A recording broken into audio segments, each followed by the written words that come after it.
Welcome to George Rivera Studio. I do sculpture, paintings, any kind of design work.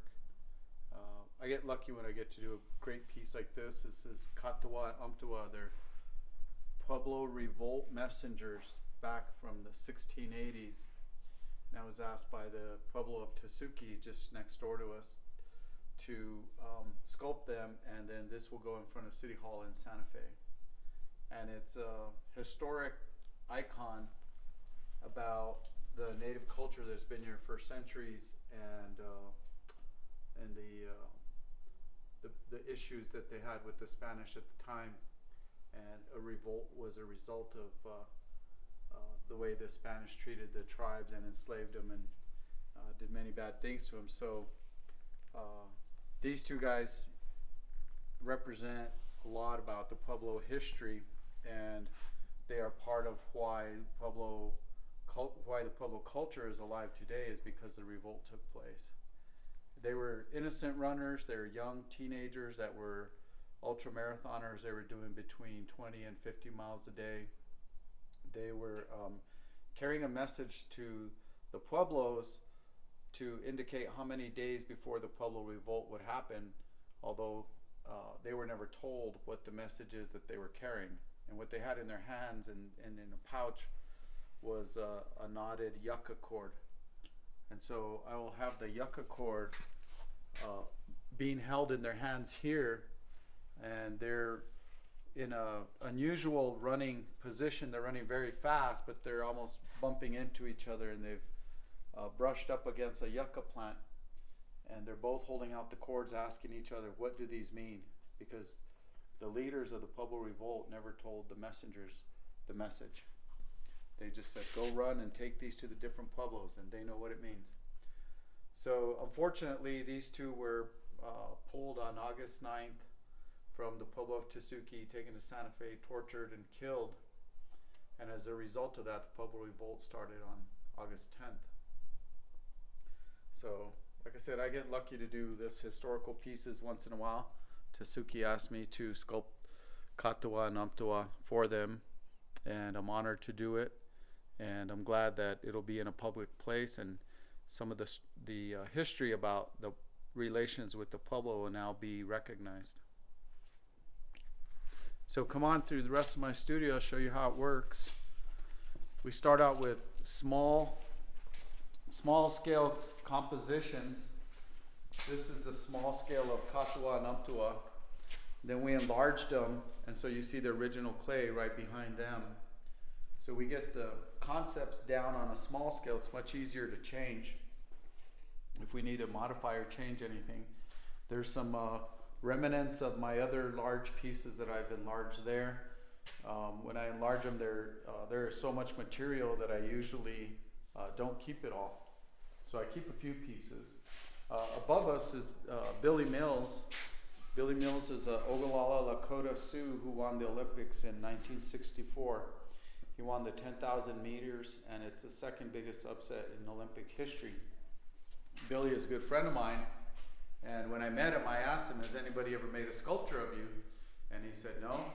So I said, well, do you want me to? And he said, yes. So we started working on it, and I got the details from him and his wife, Patricia, all the details of his uniform, his shoes, and then they gave me the original CD from the Tokyo Olympics, and I just slow-moed the whole thing until I found the right pose that I wanted. So the pose that he's in right there is the stride that he had when he passed the guy who was in first place. That's how I decided on the pose, because that made the most sense. That's when he made that takeover into first place. And it's a massive stride that he has there, and he's. I talked to another Olympic running coach, and he said, yes, that's what they call catching air, where they spend a lot of time in the air and they're barely touching their feet. They're moving so fast.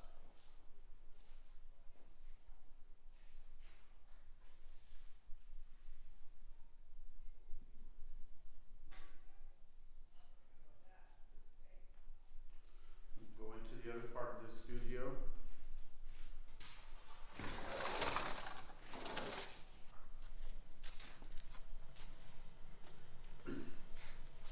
Here's where I work on paintings and the small clay maquettes. I'm working out a composition for Jim Thorpe right now. I'm having him do the hurdles. So I've been doing research on his face, and basically all I have is out of focus black and white to work from. But this will be what I use to create him, and I can use other live models to get the actual detail on the muscles.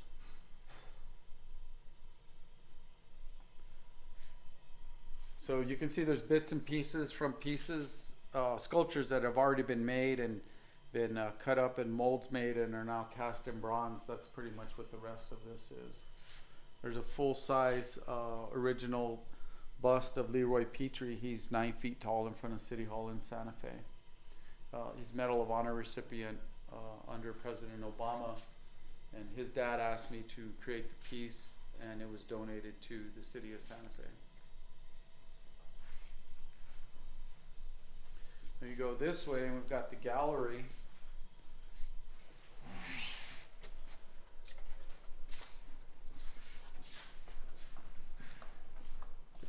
Work on different concepts for different tribes. This is Umatilla Walla Walla out of Oregon and Washington, and they have one of these small ones in their hotel, and this is an extra one that I made here. This is another casting of Leroy Petrie that I did in stainless steel, just to give an idea of what it would look like. I started working in stainless steel because of the Leroy Petrie sculpture I was working on. I needed to make a differentiation between his natural hand and his prosthetic hand, which he lost in battle when a grenade blew up in his hand as he threw it and was protecting him and the other Army Rangers that were with him. So it was my introduction to stainless steel, and I played around in casting other pieces that I had in stainless steel. I've done buffaloes in stainless steel, figures in stainless steel. Then I also incorporate stainless steel and bronze on a regular basis.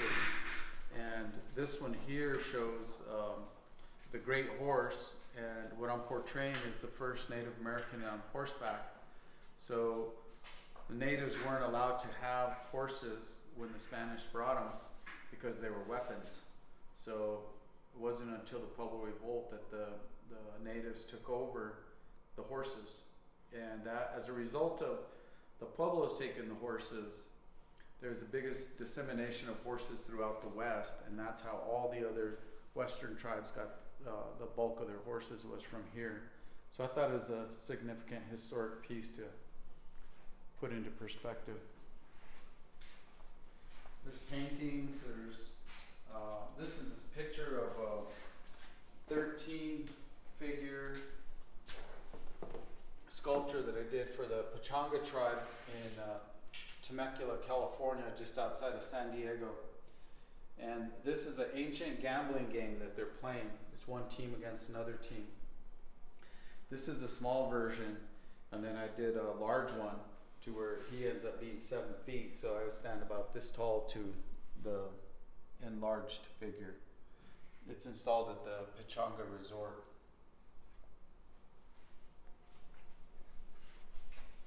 This is a great piece from Wesley Studi. He's out of Tesuque Pueblo. He's a good friend of mine, and he calls me up whenever he has a new pot, and you know, based on them looking like this, I usually get them. He's a master. This is a small buffalo here that's probably my #1 seller. It's an abstract piece I made back in 1985, and then I started casting them 10 years ago, and people love them. This is a buffalo dancer portraying the dance that we do here in honor of the buffalo giving its life for our nutrition. Then we've got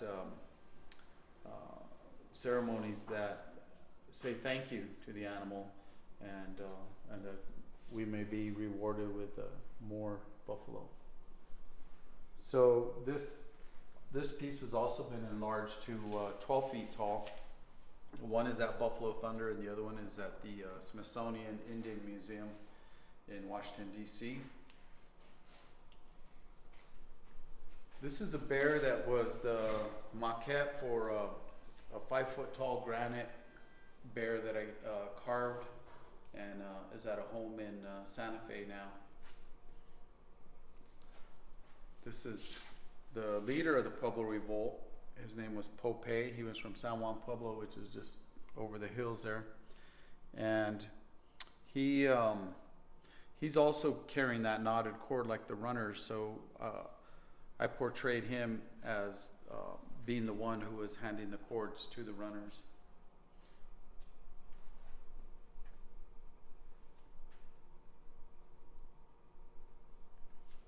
This is the Leroy Petrie maquette, the small version.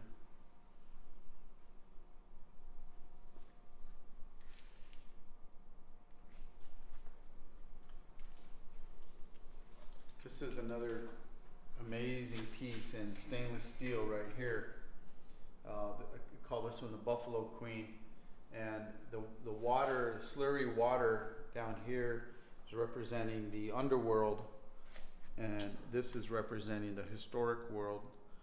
The woman leader is representing the modern world, and she's staring into the future.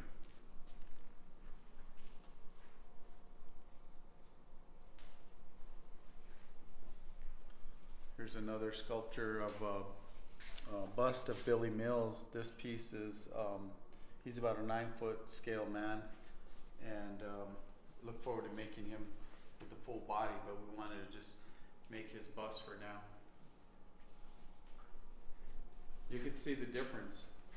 Here's the original mock-up, maquette, and then here's the actual size that it turned into.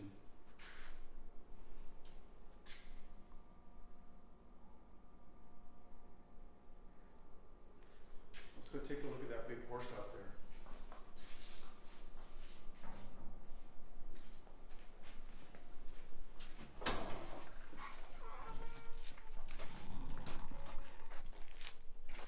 You can see I have to put up with this view every day. I've got the mountains and the valley, and just a beautiful setting, and real fortunate to be in this spot. It's very inspiring. We created a dance circle for our young hoop dancers to perform here, and it's a special spot because there's not much between here and the mountain. Then this piece here is called the Great Horse. You saw it on a small scale, and now we see it on the big scale.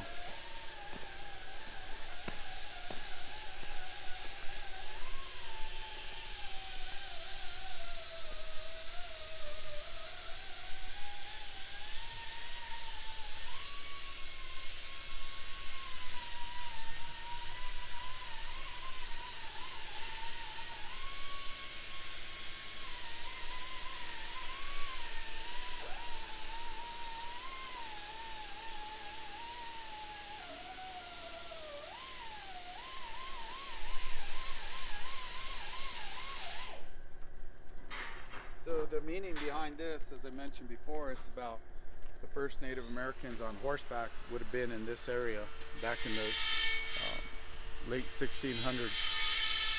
1680 was when the tribe really took over the horse.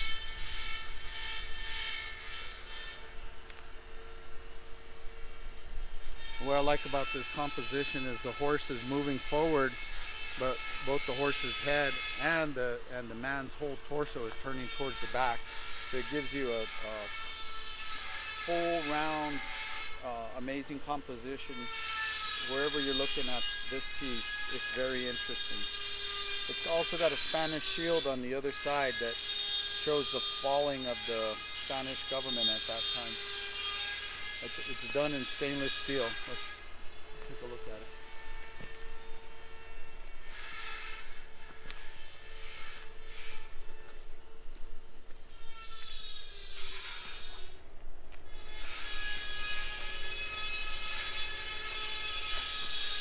So here's the depiction of the the seal of the Spanish government. If you go to City Hall in Santa Fe, that's also the seal of the Santa Fe government. So it stayed the same since then.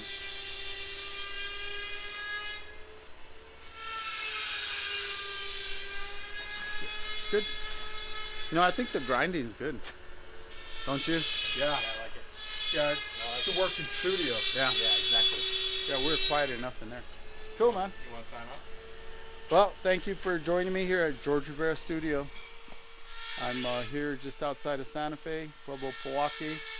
Come visit sometime. Look me up. I'm on Facebook and GeorgeRiveraStudio.com.